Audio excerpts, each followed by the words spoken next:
mais un parti boo koy fondé da nga war a boole ñu bokk idéologie. mais am na ñoo xam dañu xooluñu ngooñ bi de ñoom ki yore ngooñ bi lañ gëm. non gëmuñu amul ku gëm Diomaye tu sais xam nga nee naa la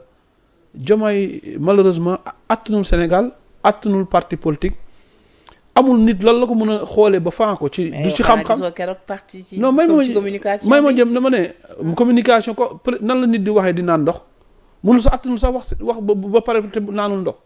donc ça veut dire que te kilifa ne Diomaye aussi je le dis encore je parle du protocole kilifa duñ ko gàggandi ci mbooloo kilifa du lekk ci mbooloo pour kilifa du naan ci mbooloo loolu c'est des choses yoo xam ne même yéen en tant que journaliste à l'école dañ leen koy jàngal donc ça c'est une erreur donc ça veut dire ku attanul réew war a bëgg a jëlaat réew mi tegaat ci parti politique bëgg a jëlaat parti politique bi tegaat ci ku ci nekk sa intérêt xam nga tey ci lu ñu nekk Diomaye moo problème ñëpp Abdourahmane Diouf day ñëw proposé ko ay CV Mimi Touré ñëw proposé ko ay CV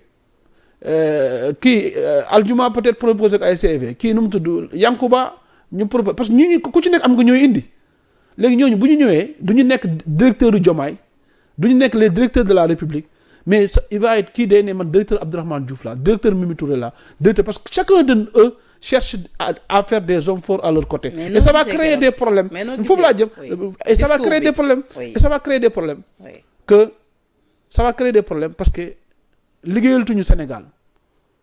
liggéeyalatuñu pour l'intérêt mais ku ci nekk yaa ngi liggéey sa bopp te à 3 ans à 2 ans même yu des nit ñi ku ci nekk da ngay ñëw pour jiro le peu bi des bi. te ça discours bi Diomaye porté ak ton bi mu doon waxee l'autre jour. Diomaye am problème de tonalité xam nga problème jom xam nga non tu sais mënul bu mu forcer lu mu mënul la il force il peut pas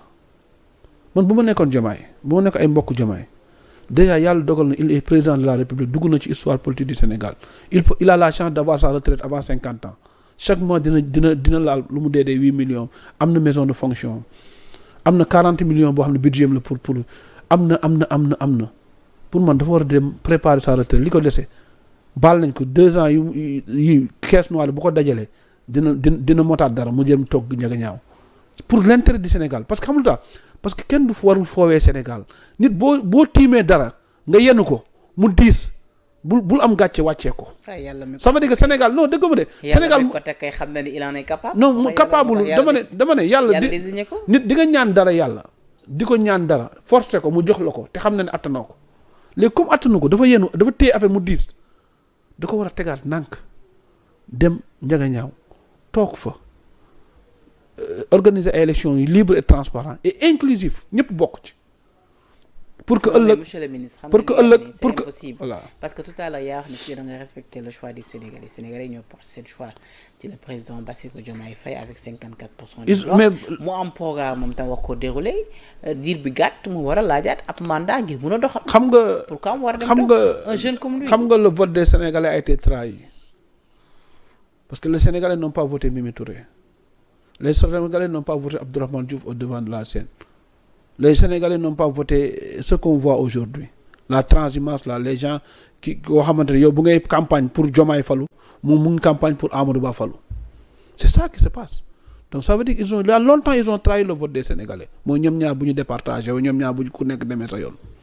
donc les Sénégalais à leur majorité ont voté Diomaye parce que Diomaye mooy Sonko ils ont voté le PASTEF léegi nag lorsqu'il y a séparation donc ça veut dire que le vote a été trahi maintenant si le vote a été trahi la seule solution mooy lan c'est d'organiser des élections inclusives léegi nag comme nous sommes dans un pays où le président de la République doit faire 5 ans c'est la République maintenant les 2 ans yi ko dese moom il devait regarder comment nan la war a jubbantee économie bi nan la war a jubbantee koom-koom bi nan la war a nekk mais nekku ci boppam la nekk muy ci la nekkul ci lii ci boppam la nekk muy nu mu def ba créer parti politique nu muy def ba am deuxième mandat te deuxième mandat nit da nga koy liggéey gis nga politique du pexe gis nga pexe tegul fi nit mbooloo moo fi teg nit bilan moo fi teg nit te les Sénégalais sont yeewu nañu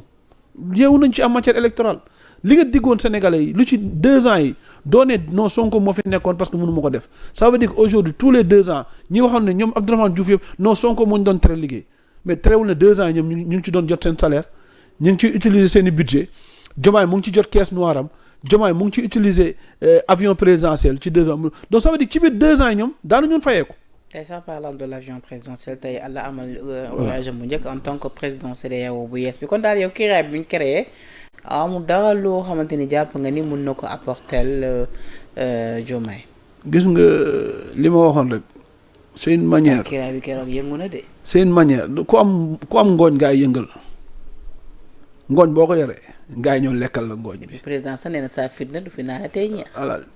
aussi c'est malheureux. kuy saa fitna. saa fitna kenn lay waxal amul leneen xam nga li may wax toujours rek mooy chaque jour tamit lii dañoo war a jàngal suñu doom yi mooy xaste bu ñu doon bañ bi parce que mënoo ne da ngay réconcilier les Sénégalais yow ñi nga àndaloon démb yaa ngi leen sànni xeer di leen wooy fitna donc ça veut dire que fitna bu Ousmane Sonko nekk fitna moom il était son secrétaire général donc kii président fitna la moom mu nekkoon secrétaire général fitna comprendre